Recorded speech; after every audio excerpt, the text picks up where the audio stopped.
Authored by Chris Martenson via Peak Prosperity. How we're constantly at war with our biological programming. Until you make the unconscious conscious, it will direct your life and you will call it fate. Carl Jung. Schwartz says some bankers will have to reinvent themselves. I love that Jung quote. I've used it generously in conversation, seminars and writings throughout the years.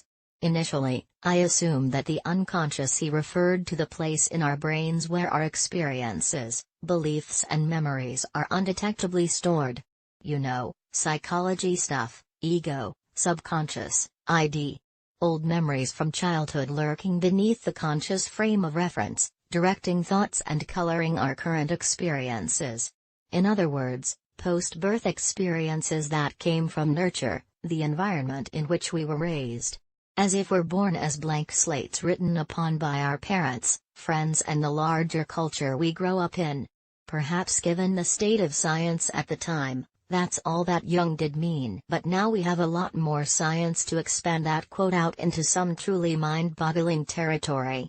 In my mind, it's now a case of including both nature and nurture into the equation.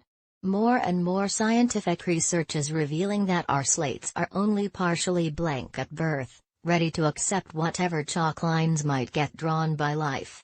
But the majority of the remaining territory is already marked at conception with engraved instructions. What makes you you? For me personally, it has been incredibly liberating to discover that only some of my unconscious scripts were installed after birth.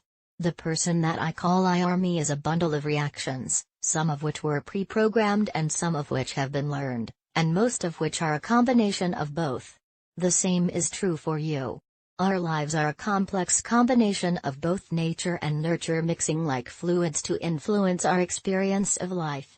This knowledge offers extraordinary power to those who can master their wiring, understanding which cerebral hacks and hijacks exist to create a richer and more engaged experience of life. When applied at the collective level, these insights offer a helpfully predictive most likely view of the future.